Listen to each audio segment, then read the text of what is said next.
ಅಖಿಲ ಭಾರತ ಕಾಂಗ್ರೆಸ್ ಪಕ್ಷದ ಪ್ರಧಾನ ಕಾರ್ಯದರ್ಶಿಗಳು, ಕರ್ನಾಟಕ ರಾಜ್ಯದ ಉಸ್ತುವಾರಿಗಳು ಆದಂಥ ಶ್ರೀ ರಣದೀಪ್ ಸಿಂಗ್ ಸುರ್ಜೇವಾಲಾ ಅವರ, ರಾಜ್ಯದ ಉಪಮುಖ್ಯಮಂತ್ರಿಗಳು, ಪಿಸಿಸಿ ಅಧ್ಯಕ್ಷರು ಆದಂಥ ಶ್ರೀ ಡಿ.ಕೆ. ಶಿವಕುಮಾರ್ ಅವರ, ಎಐಸಿಸಿ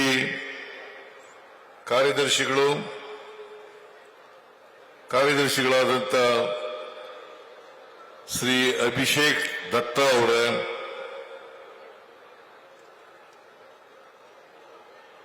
ಮಾನ್ಯ ಸಚಿವರುಗಳಾದಂಥ ಬೆಂಗಳೂರು ನಗರ ಜಿಲ್ಲೆ ಉಸ್ತುವಾರಿಗಳಾದಂಥ ಶ್ರೀ ಕೆ.ಎಚ್. ಮುನಿಯಪ್ಪನವರ, ಕೋಲಾರ ಜಿಲ್ಲೆ ಉಸ್ತುವಾರಿಗಳಾದಂಥ ಬೈರತಿ ಸುರೇಶ್ ಅವರ, ಚಿಕ್ಕಬಳ್ಳಾಪುರ ಉಸ್ತುವಾರಿಗಳಾದಂಥ ಶ್ರೀ ಎಂ.ಸಿ. ಸುಧಾಕರ್ ಅವರ, ಸಣ್ಣ ನೀರಾವರಿ ಸಚಿವರಾದಂಥ ಶ್ರೀ ಬೋಸರಾಜು ಅವರ, ಕೋಲಾರ ಜಿಲ್ಲೆಯ ಬೆಂಗಳೂರು ನಗರ ಜಿಲ್ಲೆಯ ಹಾಗೂ ಚಿಕ್ಕಬಳ್ಳಾಪುರ ಜಿಲ್ಲೆಯ ಎಲ್ಲ ಶಾಸಕ ಮಿತ್ರರೇ, ವೇದಿಕೆ ಮೇಲಿರ್ತಕ್ಕಂಥ ಎಲ್ಲ ಶಾಸಕ ಮಿತ್ರರೇ, ವಿಧಾನ ಪರಿಷತ್ತಿನ ಸದಸ್ಯರುಗಳೇ, ಮಾಜಿ ಶಾಸಕರುಗಳೇ, ವೇದಿಕೆ ಮೇಲಿರ್ತಕ್ಕಂಥ ಎಲ್ಲ ಕಾಂಗ್ರೆಸ್ ಪಕ್ಷದ ಮುಖಂಡರುಗಳೇ, ಇಲ್ಲಿ ಇಷ್ಟು ದೊಡ್ಡ ಸಂಖ್ಯೆಯಲ್ಲಿ ಸೇರಿದ್ದಂತ ಈಗಲೂ ಇರತಕ್ಕಂಥ ಎಲ್ಲ ಆತ್ಮೀಯ ಬಂಧುಗಳೇ, ತಾಯಂದಿರೇ, ಸುದ್ದಿ ಮಾಧ್ಯಮದ ಗೆಳೆಯರೇ, ಈಗಾಗಲೇ ಅನೇಕ ಜನ ನಮ್ಮ ಮುಖಂಡರುಗಳು ಮಾತನಾಡಿದ್ದಾರೆ. ನೀವೆಲ್ಲರೂ ಕೂಡ ಇವತ್ತು ಮನ್ರೇಗಾ ಉಳಿಸಿ ಅಭಿಯಾನದಲ್ಲಿ ಭಾಗವಹಿಸಲಿಕ್ಕೆ ಬಂದಿದ್ದೀರಿ. ಇಷ್ಟೊಂದು ದೊಡ್ಡ ಪ್ರಮಾಣದಲ್ಲಿ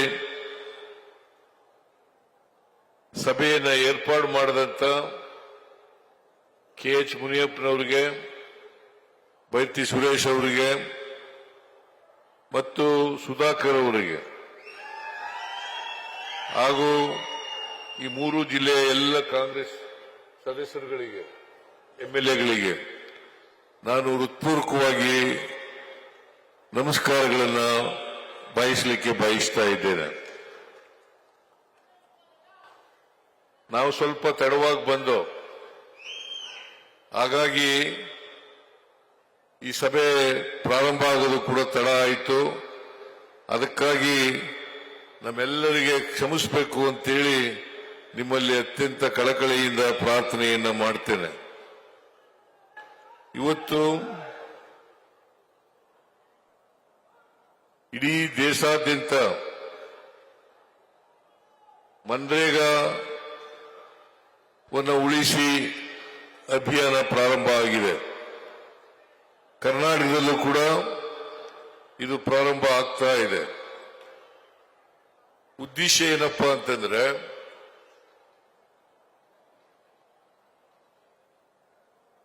ಚಳಿಗಾಲದ ಅಧಿವೇಶನದಲ್ಲಿ ಕೇಂದ್ರದಲ್ಲಿರ್ತಕ್ಕಂಥ ಭಾರತೀಯ ಜನತಾ ಪಕ್ಷದ ಸರ್ಕಾರ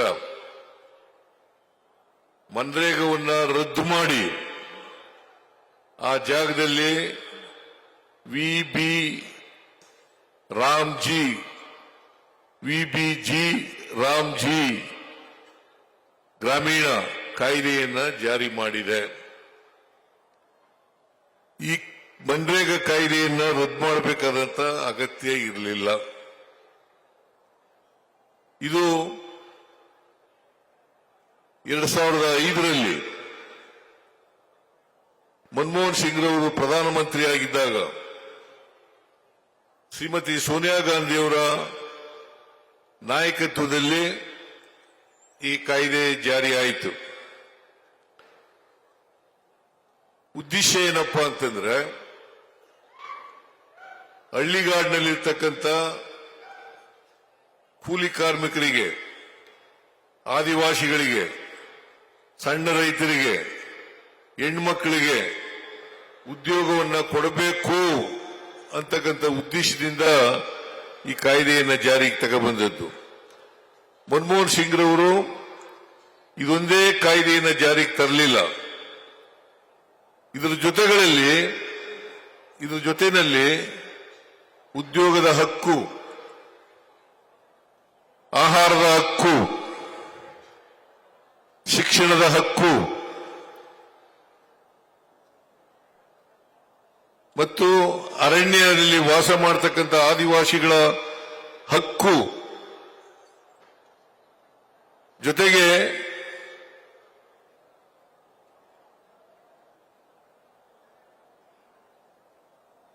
ಈ ಇನ್ಫಾರ್ಮೇಶನ್ ಹಕ್ಕು ಇದನ್ನು ಕೂಡ ಜಾರಿಗೆ ತಗೊಬಂದಿದ್ರು. ಈ ಜಾರಿ ಆದಮೇಲೆ ಇವುಗಳನ್ನೆಲ್ಲ ದುರ್ಬಲಗೊಳಿಸತಕ್ಕಂಥ ಕೆಲಸವನ್ನ ಮಾನ್ಯ ನರೇಂದ್ರ ಮೋದಿಯವರ ಸರ್ಕಾರ ಮಾಡ್ತಾ ಬಂತು.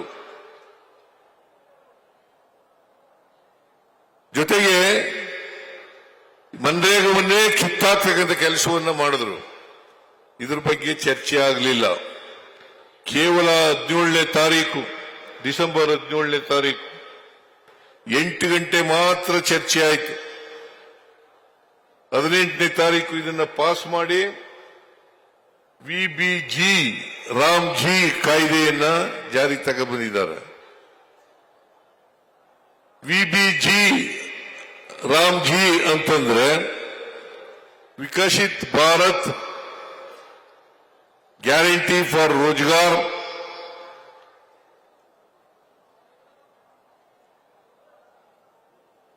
ಅಜೀವಿಕ್ ಮಿಷನ್ ಗ್ರಾಮೀಣ ಅಂತ ಅರ್ಥ. ಈ ಕಾಯ್ದೆಯನ್ನು ಜಾರಿಗೆ ತಂದಿರತಕ್ಕಂಥದ್ದು. ಸುಮಾರು ಈ ಕಾಯ್ದೆಯನ್ನ ಮನ್ರೇಗಾ ಕಾಯ್ದೆಯನ್ನು ರದ್ದು ಮಾಡೋದ್ರಿಂದ ಮನ್ರೇಗಾ ಕಾಯ್ದೆಯಲ್ಲಿ 12 ಕೋಟಿ 16 ಲಕ್ಷ ಕೆಲಸಗಾರರು ಕೆಲಸವನ್ನ ಪಡ್ಕೊಳ್ತಾ ಇದ್ರು.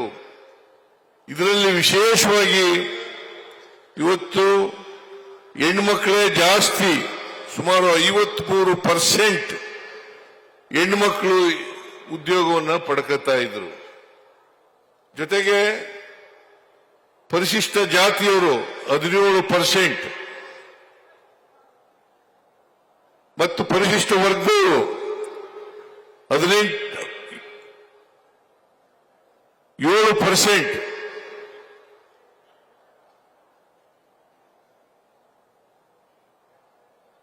ಅಲ್ಲ, 11%. ಒಟ್ಟು 28% ಪರಿಶಿಷ್ಟ ಜಾತಿ, ಪರಿಶಿಷ್ಟ ವರ್ಗ ಇವರು ಪಡ್ಕೊಳ್ತಾ ಇದ್ರು. ಇದನ್ನ ಇವತ್ತು ಕಿತ್ಕೊಳ್ತಕ್ಕಂಥ ಕೆಲಸವನ್ನ ಮಾಡ್ತಾ ಇದ್ದಾರೆ. 20 ವರ್ಷಗಳಿಂದ ಕಾಯ್ದೆ ಜಾರಿಯಲ್ಲಿತ್ತು, ಮನ್ರೇಗಾ ಕಾಯ್ದೆ. ಮಹಾತ್ಮ ಗಾಂಧೀಜಿಯವರ ಹೆಸರು ಯಾಕೆ ಇಟ್ಟಿದ್ರಪ್ಪ ಅಂತಂದ್ರೆ, ಗ್ರಾಮೀಣ ಪ್ರದೇಶಗಳ ಅಭಿವೃದ್ಧಿ ಆಗದೇನೆ ರಾಷ್ಟ್ರದ ಅಭಿವೃದ್ಧಿ ಆಗಲ್ಲ ಅಂತಕ್ಕಂಥದ್ದು ಮಹಾತ್ಮ ಗಾಂಧೀಜಿಯವರು ಹೇಳಿದಂತ ಮಾತು. ಅದಕ್ಕೋಸ್ಕರ ಇದು ಮಹಾತ್ಮ ಗಾಂಧೀಜಿಯವರು ಗ್ರಾಮೀಣ ಬದುಕು ಸುಧಾರಣೆ ಆಗದೇನೆ ದೇಶದ ಸುಧಾರಣೆ ಆಗಲಿಕ್ಕೆ ಸಾಧ್ಯ ಇಲ್ಲ.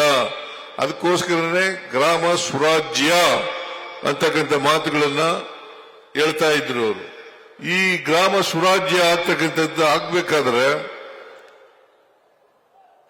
ಹಳ್ಳಿಗಾಡಿನಲ್ಲಿ ಇರ್ತಕ್ಕಂಥ ಕೆಲಸ ಕೇಳ್ತಕ್ಕಂಥವ್ರು, ಕೂಲಿ ಕಾರ್ಮಿಕರು, ಆದಿವಾಸಿಗಳು, ಮಹಿಳೆಯರು, ಸಣ್ಣ ರೈತರು, ಇವರೆಲ್ಲರಿಗೂ ಕೂಡ ಉದ್ಯೋಗವನ್ನ ಕೊಡ್ತಕ್ಕಂಥ ಕಾಯ್ದೆ ಸುಮಾರು 100 ದಿನಗಳು ಒಂದು ವರ್ಷದಲ್ಲಿ 100 ದಿನಗಳು ಉದ್ಯೋಗ ಗ್ಯಾರಂಟಿ ಖಾತ್ರಿ ಆಗ್ತಕ್ಕಂಥ ಕೆಲಸವನ್ನ ಮಾಡ್ತಾ ಇದ್ರು. ಯಾರೇ ಉದ್ಯೋಗ ಬೇಕಾದವರು ಅವರ ಗ್ರಾಮದಲ್ಲಿ, ಅವರ ಪಂಚಾಯಿತಿನಲ್ಲಿ ಕೆಲಸ ಬೇಕು ಅಂತ ಹೇಳಿದ್ರೆ, ಅರ್ಜಿ ಹಾಕಿದ್ರೆ ಆ ಕೆಲಸವನ್ನ ಕೊಡಲೇಬೇಕಾಗಿತ್ತು. ಕೊಡದೇ ಹೋದ್ರೆ ಭತ್ಯವನ್ನ ಕೊಡ್ತಕ್ಕಂಥ ಕೆಲಸವನ್ನ ಮಾಡಬೇಕಾಗಿತ್ತು. ಇಂಥ ಕಾಯ್ದೆಯನ್ನ ಕಿತ್ತಾಕ್ತಕ್ಕಂಥ ಕೆಲಸವನ್ನ ಮಾಡಿದ್ದಾರೆ. ಈ ಉದ್ಯೋಗ ಬೇಕು ಅನ್ನೋದನ್ನ ತೀರ್ಮಾನ ಮಾಡತಕ್ಕಂಥದ್ದು ಗ್ರಾಮ ಪಂಚಾಯಿತಿಗಳು ಮತ್ತು ಗ್ರಾಮ ಸಭೆಗಳು. ಇದನ್ನ ಈ ಅಧಿಕಾರವನ್ನ ಕಿತ್ತಾಕಿದ್ದಾರೆ. ಈಗ 365 ದಿನದಲ್ಲಿ ಯಾವಾಗ ಬೇಕಾದರೂ ಕೂಡ ಕೆಲಸ ಕೇಳಬಹುದಾಗಿತ್ತು. ಈಗ 60 ದಿನಗಳು ವ್ಯವಸಾಯದ ದಿನಗಳಲ್ಲಿ ವ್ಯವಸಾಯದ ಚಟುವಟಿಕೆಗಳು ಪ್ರಾರಂಭ ಆದಾಗ ಕೊಡಗಿಲ್ಲ, 60 ದಿನಗಳು ಕೊಡಗಿಲ್ಲ. ಜೊತೆಗೆ ಕೆಲಸ ತೀರ್ಮಾನ ಮಾಡತಕ್ಕಂಥದ್ದು ಕೇಂದ್ರ ಸರ್ಕಾರ. ಕೇಂದ್ರ ಸರ್ಕಾರದಲ್ಲಿ ಇಂಥ ಪಂಚಾಯತಿನಲ್ಲಿ ಕೆಲಸ ಆಗಬೇಕು ಅಂತಂದ್ರೆ ಆ ಕೆಲಸಕ್ಕೆ ಅನುದಾನ ಕೊಟ್ಟಾಗ ಮಾತ್ರ ಪ್ರಾರಂಭ ಆಗ್ತದೆ. ಇಲ್ಲದೆ ಹೋದ್ರೆ, ಅನುದಾನ ಕೊಡದೇ ಹೋದ್ರೆ ಅಲ್ಲಿ ಕೆಲಸ ಆಗೋದಿಲ್ಲ. ಆದ್ರಿಂದ ಉದಾಹರಣೆಗೆ ನಮ್ಮ ಪಂಚಾಯತಿನಲ್ಲಿ ಕೆಲಸ ಕೊಡ್ತೀವಿ ಅಂತ ಹೇಳ್ತೀವಿ, ಕೇಂದ್ರ ಸರ್ಕಾರ ತೀರ್ಮಾನ ಮಾಡಿದ್ರೆ ನಮ್ಮ ಪಂಚಾಯತಿನಲ್ಲಿ ಕೆಲಸ ಆಗಬಹುದು. ಅಥವಾ ನಿಮ್ಮ ಪಂಚಾಯತಿನಲ್ಲಿ ಕೆಲಸ ಇಲ್ಲ ಅಂತಂದ್ರೆ ಕೆಲಸ ಇಲ್ಲ. ಒಂದ್ ಕಡೆ ಗ್ರಾಮ ಪಂಚಾಯತಿನಲ್ಲಿ ಕೆಲಸ ಕೊಡಬೇಕು, ಇನ್ನೊಂದು ಪಂಚಾಯತಿನಲ್ಲಿ ಗ್ರಾಮ ಪಂಚಾಯತಿನಲ್ಲಿ ಕೆಲಸ ಇರೋದಿಲ್ಲ. ಸೊ ಇದು ಈ ಹೊಸ ಕಾಯ್ದೆ VBG ರಾಮ್ ಜಿ ಆ ಕಾನೂನಲ್ಲಿ ಮಾಡಿರ್ತಕ್ಕಂಥ ಕೆಲಸ. ಅದಕ್ಕೋಸ್ಕರ ನಾವು ಮನ್ರೇಗವನ್ನೇ ಮುಂದುವರಿಸಬೇಕು ಅಂತಕ್ಕಂಥದ್ದು ಕಾಂಗ್ರೆಸ್ ಪಕ್ಷದ ತೀವ್ರ ಒತ್ತಡ ಅಂತಕ್ಕಂಥ ಮಾತುಗಳನ್ನ ಈ ಸಂದರ್ಭದಲ್ಲಿ ಹೇಳಲಿಕ್ಕೆ ಬಯಸ್ತಾ ಇದ್ದೇನೆ. ಜೊತೆಗೆ ನಮ್ಮ ಮನ್ರೇಗಾ ಕಾಯ್ದೆನಲ್ಲಿ ಕಾಂಟ್ರಾಕ್ಟ್ಗಳಿರಲಿಲ್ಲ. ಈಗ ಅಪರೋಕ್ಷವಾಗಿ ಕಾಂಟ್ರಾಕ್ಟ್ಗಳು ಬರ್ತಾರೆ ಅಂತಕ್ಕಂಥ ಮಾತುಗಳನ್ನ ಈ ಸಂದರ್ಭದಲ್ಲಿ ನಾವೆಲ್ಲರೂ ಕೂಡ ಜ್ಞಾಪಕ ಇಟ್ಕೋಬೇಕಾಗ್ತದೆ. ಅದರಿಂದ ಈ ಮನ್ರೇಗಾ ಕಾಯ್ದೆನಲ್ಲಿ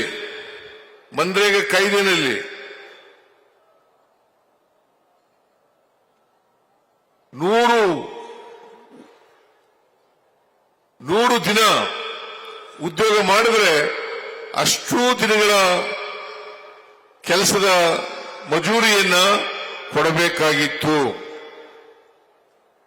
ಸಾಮಗ್ರಿಗಳಿಗೆ ಮಾತ್ರ 10% ಕೊಡ್ತಕ್ಕಂಥ ಕೆಲಸವನ್ನು ಮಾಡ್ತಾ ಇದ್ರು. ಈಗ ರಾಜ್ಯ ಸರ್ಕಾರ 40% ಕೊಡಬೇಕು, ಕೇಂದ್ರ ಸರ್ಕಾರ 60% ಕೊಡಬೇಕು ಅಂತ ಈ ಹೊಸ ಕಾಯ್ದೆನಲ್ಲಿ ಮಾಡಿದ್ದಾರೆ. ಅದರಿಂದ ರಾಜ್ಯ ಸರ್ಕಾರಗಳ ಹಿತ ಕಾಪಾಡುವುದರಲ್ಲಿ ಸಂಪೂರ್ಣವಾಗಿ ಕೇಂದ್ರ ಸರ್ಕಾರ ಮರೆತಿದೆ ಅಂತಕ್ಕಂಥ ಮಾತುಗಳನ್ನ ಈ ಸಂದರ್ಭದಲ್ಲಿ ಹೇಳಲಿಕ್ಕೆ ಬಯಸ್ತಾ ಇದ್ದೇನೆ. ಅದರಿಂದ ನಾವು ಈ ಕಾಯ್ದೆಯನ್ನು ಉಳಿಸಬೇಕಾದದ್ದು, ರಕ್ಷಣೆ ಮಾಡ್ಕೋಬೇಕಾಗಿರ್ತಕ್ಕಂಥದ್ದು ಅತ್ಯಂತ ಅವಶ್ಯ, ಅನಿವಾರ್ಯ ಅಂತಕ್ಕಂಥ ಮಾತುಗಳನ್ನ ಈ ಸಂದರ್ಭದಲ್ಲಿ ತಾವೆಲ್ಲರೂ ಕೂಡ ಅರ್ಥ ಮಾಡ್ಕೊಂಡಿದ್ದೀರಿ ಅಂತಕ್ಕಂಥದ್ದು ನನ್ನ ಭಾವನೆ. ಅದರಿಂದ ಇಡೀ ದೇಶದಲ್ಲಿ ಕಾಂಗ್ರೆಸ್ ಪಕ್ಷ ಮನ್ರೇಗಾವನ್ನು ರಕ್ಷಣೆ ಮಾಡಲಿಕ್ಕೋಸ್ಕರ ಅದನ್ನ ಉಳಿಸ್ಕೊಳ್ಳಿಕ್ಕೋಸ್ಕರ ನಾವು ಹೋರಾಟವನ್ನ ಮಾಡ್ತಾ ಇದ್ದೀವಿ ಅಂತಕ್ಕಂಥ ಮಾತುಗಳನ್ನ ಈ ಸಂದರ್ಭದಲ್ಲಿ ಹೇಳಲಿಕ್ಕೆ ಬಯಸ್ತಾ ಇದ್ದೇನೆ. ನಮ್ಮ ಬೇಡಿಕೆಗಳು ಪ್ರಮುಖವಾಗಿ ವಿಕಸಿತ ಭಾರತ್ ಗ್ರಾಮ್ ಜಿ ಕಾಯ್ದೆಯನ್ನು ಸಂಪೂರ್ಣವಾಗಿ ರದ್ದುಗೊಳಿಸಬೇಕು. ಮಹಾತ್ಮ ಗಾಂಧಿ ರಾಷ್ಟ್ರೀಯ ಗ್ರಾಮೀಣ ಉದ್ಯೋಗ ಖಾತ್ರಿ ಯೋಜನೆಯನ್ನ ಮನ್ರೇಗಾವನ್ನ ಮರು ಜಾರಿಗೊಳಿಸಬೇಕು. ಬಹುಶಃ ನಿಮ್ಗೆಲ್ರಿಗೂ ಕೂಡ ಗೊತ್ತಾಗಿದೆ ಅಂತಕ್ಕಂಥದ್ದು ನನ್ನ ಭಾವನೆ. ಆದ್ರಿಂದ ವಿಕಸಿತ ಭಾರತ ರಾಮ್ ಜಿ ಕಾಯ್ದೆಯನ್ನು ಸಂಪೂರ್ಣವಾಗಿ ರದ್ದುಗೊಳಿಸಬೇಕು. ಇವು ನಮ್ಮ ಬೇಡಿಕೆಗಳು. ಮಹಾತ್ಮ ಗಾಂಧಿ ರಾಷ್ಟ್ರೀಯ ಗ್ರಾಮೀಣ ಉದ್ಯೋಗ ಖಾತ್ರಿ ಯೋಜನೆಯನ್ನ ಮರು ಜಾರಿಗೊಳಿಸಬೇಕು. ಜನರ ಉದ್ಯೋಗದ ಹಕ್ಕನ್ನು ಪುನಃಸ್ಥಾಪಿಸಬೇಕು.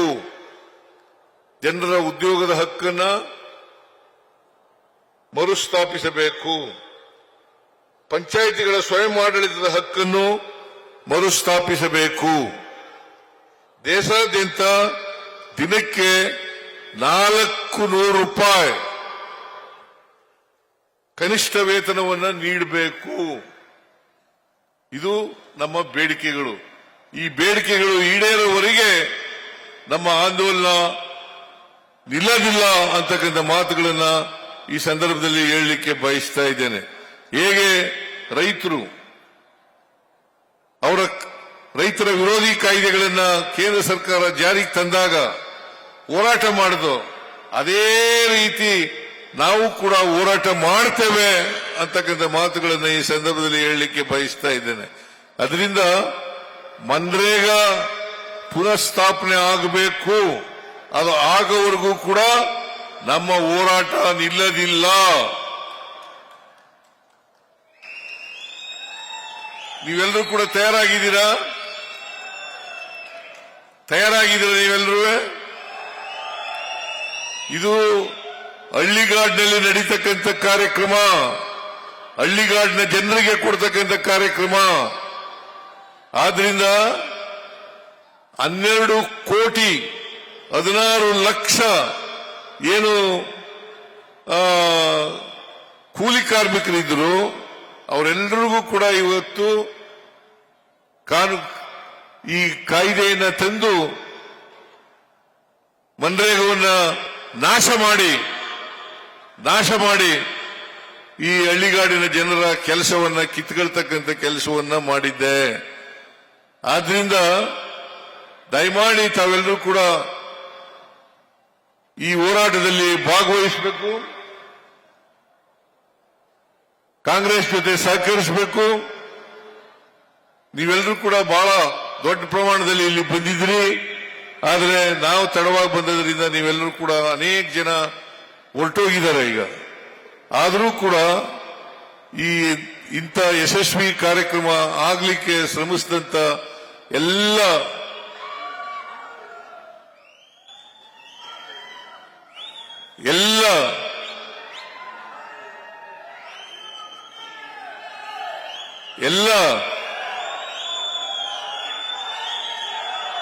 ಉಸ್ತುವಾರಿ ಸಚಿವರಿಗೆ, ಶಾಸಕರಿಗೆ ನಮಸ್ಕಾರಗಳನ್ನ ಹೇಳಿ ನಿಮಗೆಲ್ಲ ವಂದನೆಗಳನ್ನ ಹೇಳ್ತಾ ನನ್ನ ಮಾತನ್ನ ಮುಗಿಸ್ತೇನೆ. ಜೈ ಹಿಂದ್, ಜೈ ಕರ್ನಾಟಕ, ಜೈ ಸಂವಿಧಾನ್.